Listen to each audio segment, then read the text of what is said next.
So in this video we are going to be continuing to take a look at a scenario where civilization starts over. We are now on episode 15 of the series, and in the last episode we saw a few pretty important events happen, and that of course was the discovery of the Americas and the beginning of this massive war over here with the Baikal country and the Triangle and Square Alliance. If you do end up enjoying this video, please make sure to like and subscribe, and let's get straight into it. So, beginning right where we left off, the Baikal country is going to be continuing their invasion of Russia. They will capture this major city right here and now begin the encirclement of this capital. It's at this point, however, where the Triangle Alliance is ready to go to war with the Baikal country.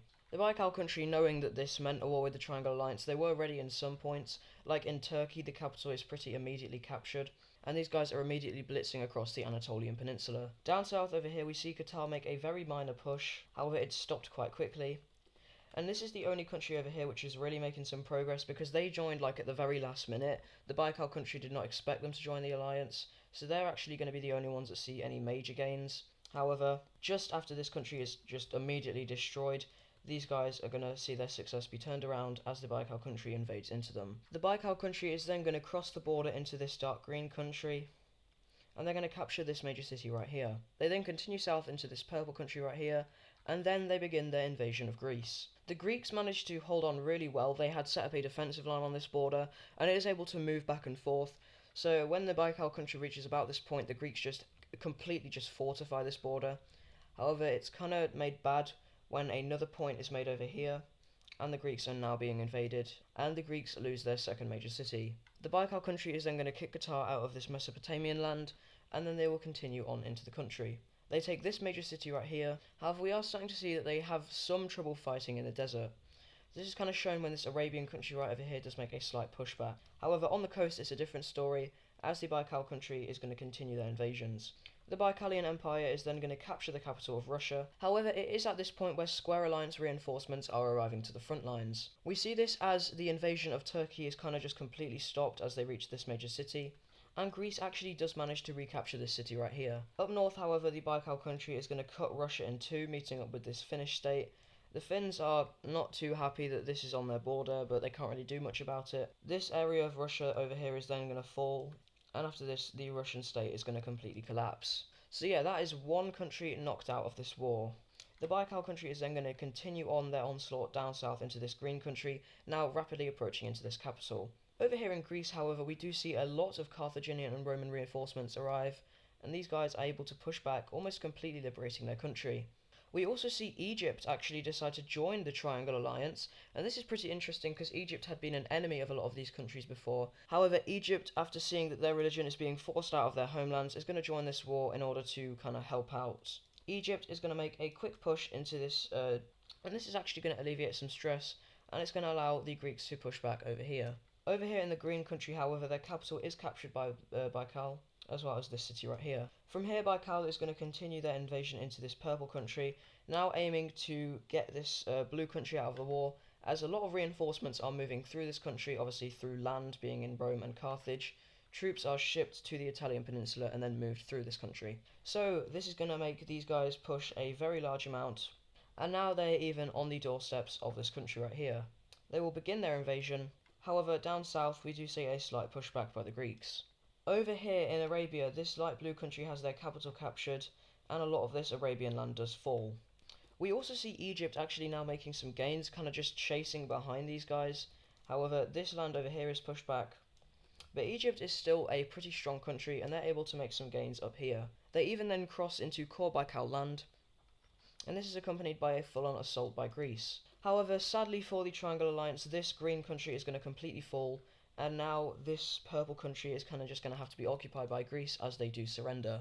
However, the Baikal country is now going to reorganize their military from after taking Russia. There's a lot of just troops garrisoning here, and this is going to allow them to make a full-on assault.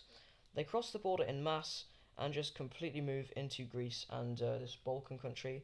They are then going to capture the capital of this purple country right here, and over here in Turkey they're going to make a pretty large offensive. Down south in Qatar we see Bahrain be captured, and the Qatar Peninsula is now encircled. I actually don't know what the peninsula is called. This is going to lead to this puppet state kind of just falling, and this light blue country is then just going to completely collapse. However, these guys are not going to surrender. They're going to fight on. Very respectable, I guess. Egypt continuing on their tiny guy versus massive guy push. They're going to capture this city right here. However, it is at this point where forces are becoming evenly matched right here after these troops are moved up here to tackle Egypt, so Egypt is no longer going to be able to make any gains for the while. We also see continued advancements into Turkey, and now the Baikal country is entering into Greek land over here. They capture this major city, which I believe used to be the former capital of Turkey, and they are now heading towards Constantinople. The Baikal country is then going to actually just go straight up into Qatar. However, a legion of a few thousand soldiers is going to hold a very notable defensive line, and this actually saves the capital of Qatar. Next up in the Greek country, we're going to see the Baikal country make a pretty large offensive down south, and in Egypt they are actually now being pushed back. At this point we also see a new country join the war, and that is kind of just to help out their ally of Carthage, and that is going to be this Libyan country right here. And they're going to send a lot of troops through Egypt, and this is actually going to kind of retake this land that they had just lost, about this much of it. We also see Cyprus be used as a base of operations for a pretty ambitious Greek mission, and that is actually a landing taking place right here. This is kind of stupid though, as these troops probably should have been used to fortify this area over here, as Baikal is getting ever closer to capturing Constantinople. We then see baikalian make an offensive into Illyria, capturing this major city right here.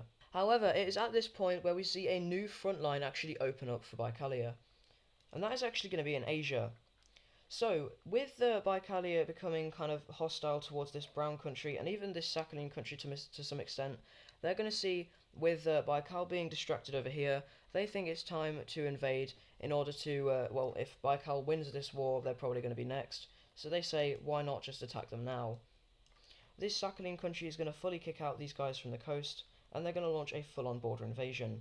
This catches Baikalia off guard, and we see this brown country do the same thing. This forces quite a lot of Baikal troops to be moved over here to Asia, and we're actually going to see that Greece manages to use this to their advantage to recapture this capital.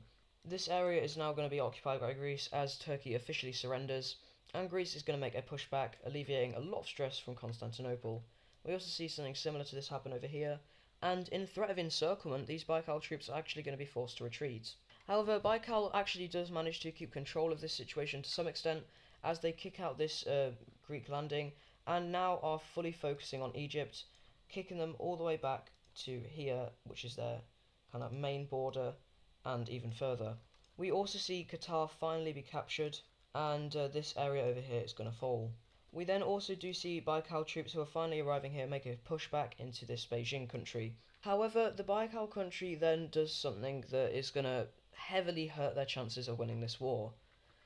In Russia, with troops still garrisoning this area, there's going to be quite a few on this border of the Baltic country. The Baltic country is a part of this Star Alliance, which is Kola, Sweden, which is a very strong country, and themselves. And these Baikal troops are actually going to get into a pretty big border skirmish with these Baltic troops. This had been maybe rigged by Sweden. It had been rigged by Sweden. The Swedish already didn't like how Baikal was coming into Europe and cleansing religions. They knew it was only a matter of time before their religion was next, and this is going to cause the Star Alliance to declare war on the Baikal Empire. Swedish forces who had suspiciously already been in the Baltic country absolutely stormed straight into Russia, and yeah, this is very bad for the Baikal country. This allows Greece to make a massive push straight across the border, retaking all of this land right here. Seeing this, we actually see some Russian groups kind of rebel away from the Baikal country.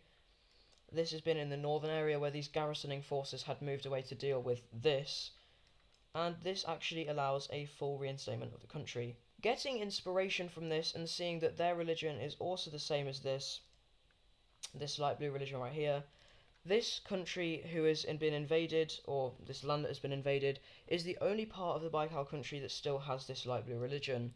And of course, it's going to be the man, the myth, the legend. Pink Romania is going to rebel away from the Baikal country. Pink Romania is officially back on the map. I know this has been something you guys have been asking for. And Pink Romania is going to rebel. As we can see, these guys are the only area of the Baikal country left as this light blue religion, and they really don't want to be cleansed like the rest of their religion had been in the Baikal country. Pink Romania is going to absolutely storm straight up and capture this major city right here. They are being heavily supplied by Greece. We also see Illyria get the chance to launch an invasion of the Baikal lands, and this Swedish advance is going to continue straight on and even capture the capital of Russia. Speaking of Russia, they're going to retake a lot of their land over here, and from here a very large pushback is going to take place. This green country over here is going to rebel away. I know this isn't the correct colour. And after troops that were garrisoning Qatar, they have to leave to obviously fight this and this over here.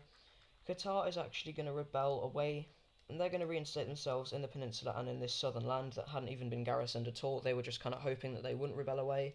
We see Egypt launch a very large offensive right here, going straight into this country, recapturing their capital, then launching a full-on assault into Jordan. Greece is then going to move fully across, and these troops over here are actually going to get encircled. This green country is going to move down here, and Greece is going to meet up with them, and these troops over here are going to fall. Pink Romania is now on a complete roll. They're going to move over here and even encircle Crimea. This is a very big defeat for the Baikal country. And we see Greece finally complete their landing in Crimea, and now the Orange religion has finally reclaimed their Holy Land. This is a very big morale boost for all of these Orange religion countries, all of these guys right here, and this is going to bring a lot more soldiers to the front lines. Sweden, through the Baltic country, is going to continue on their invasion, and all invaded land from the start is now going to fully come across. And all of these European lands that had been invaded since the start of the war are now going to be fully come back under the control of the European nations. The exceptions down here, of course. But these countries are going to continue on. Pink Romania is going to do a lot of the heavy lifting. Obviously, this isn't just Pink Romania, this is like Greece and all of these guys helping out. I'm just going to colour it Pink Romania though. The Russians are then going to invade into the Baikal country, and it is at this point where these guys are starting to fall. Over here we even see these puny little East Asian countries make advances into the Baikal country, with Sakhalin doing quite a lot of the work. Now, Korea is kind of interesting. Korea is actually sort of allied to the Baikal country. This group of religion right here, they're kind of similar to this one, more similar than this one right here, the main group instead of the offshoot.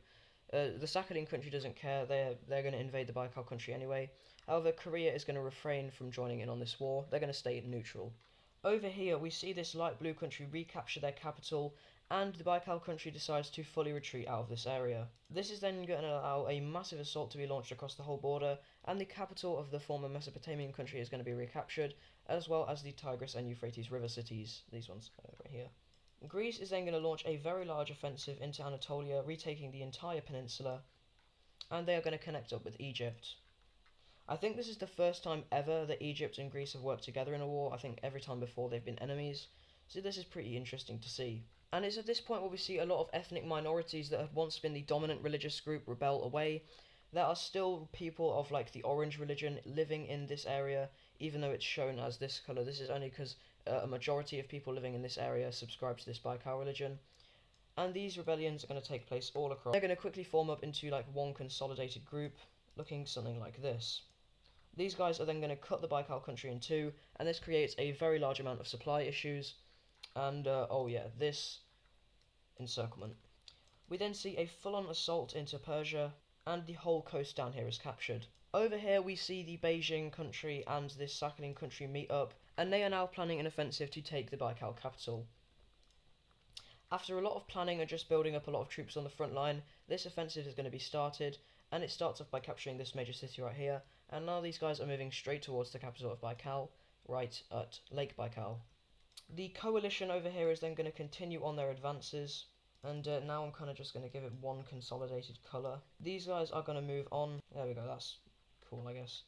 These guys are going to move on, and they're going to capture a lot of these cities, and they're even going to recapture, and this is a pretty big win for them, this original Caspian area, and this is where the Baikal conquest had begun with the invasion of this Caspian country. They will then capture this lake right here, I think it's like the Aral Sea, and from here we see this big chunk over here just kind of break away from the Baikal country. Back over here we see this offensive continue, now going straight towards their capital, and it's even getting to the point where these forces can even see the outskirts of the city. We also see at this point China join the war. They join on the side of the coalition, and they're sending a lot of forces up here to help out this Beijing country. And just as the coalition just as the Western forces reach up with this lake right here, the capital of the Baikal country is going to surrender. The capital of the Baikal country is going to fall. From here, and after a bit more push, where the Baikal country is just getting completely destroyed, this is honestly what they deserve, the Baikal country is going to officially surrender on the 12th of June, 1265. So yeah, the Baikal country has just lost this absolutely massive coalition war, and this is going to completely change the map. So yeah, let's have a look at this peace treaty. So, this is the peace treaty that this coalition is going to draw up. This just completely changes the map. The map looks completely different now. And yeah, let's have a quick rundown of this peace treaty. So, first of all, we see a bunch of nations returning. And that is, of course, going to be the Mesopotamian country, this Caucasian country, the Persian country, the Gold country, this Russian country, and a country that hadn't been invaded by the Baikal country but is still back, and that's of course going to be Pink Romania. Of course, the Ukrainians, they would have probably wanted this land. However, seeing the effort that Pink Romania put into this war, they are going to be granted their independence by Ukraine, with the leader of Pink Romania being invited to a personal kind of independence ceremony at the capital of Ukraine. Over here in East Asia, we see this Sakhalin country and this brown country, they gain some land. Right, but now let's have a look. Over here in East Asia, we see the Sakhalin country and the Beijing country both gain land. But now let's talk about new countries that came out of the Baikal country, and I'll go over what each of them are. So, there's only 3 countries that come out of the Baikal country that are now going to be set up with the same religion of the Baikal country. That is, of course, going to be the original Baikal country, this country, which I'll talk more about in a minute, and then this red country. The rest of them are being put in place with the religions that they used to have. The first new country is this country right over here. This subscribes to the orange religion. The religion map, I haven't updated it yet, but I will soon. This pink country subscribes to the orange religion and the light blue religion. This country down here subscribes to the offshoot of this light red religion. And if I hadn't already talked about it, this green one subscribes to the orange religion, or the offshoot to it, and Caucasia does as well. But now, let's talk about this country right here. So, while I'll update the ideologies map in a second as well, just to show you, but this country right over here, this is now a constitutional monarchy. They were an absolute monarchy before. This is kind of the real Baikal country. This country is set up as a dictatorship because we love the rights of people. But this country right here, this is a pretty interesting country. This country right here, this is basically what most countries recognize as the kind of descendant to the Baikal Empire. These guys over here, these guys are now, they don't really care about their religious policies. They've forgotten about it, now they're tolerant of other religions. These guys are the complete opposite. These guys have an intense hatred for all of the religions. They believe that they got in the way of their God-given mission to cleanse their religion. So these guys are like the Baikal country, but worse. Any people in their country that are of a different religious group, instead of being like forcefully converted or exiled if they, instead of being forcefully converted or exiled if they don't convert, these guys are just straight up killing the people that don't convert to their religion, or killing people that aren't their religion. So yeah, these guys are really awful countries. So this guy is in a really awful country. I'm just now going to update the religion map, so I will be back when that is finished. So this is the updated religion map. We see the Baikal religion has now been kicked back to where they were before, and you might notice something pretty interesting. Most of these religion borders don't look like they follow actual countries' borders, except for this one over here, and obviously it's because of these guys. Now I'm going to update the ideologies map. Okay, so I think I got everything, and yeah, this is the updated ideologies layer. So as we can see, most of these new countries are absolute monarchies. We have a few dictatorships, and of course this one right here, I don't know if I mentioned it before, but this one is now a constitutional monarchy. And yeah, that pretty much goes over the whole thing. So unfortunately no daily Japan update video today because this one is getting a bit long. But yeah, if you did enjoy this video, please make sure to like and subscribe, and I will see you in the next one. And a big thank you to all of our channel superfans. This includes Lasertaste and English Mapper, as well as a thank you to our recent donators, English Mapper, Coley, and Isle of the Lime Team Monarchy. Thank you guys.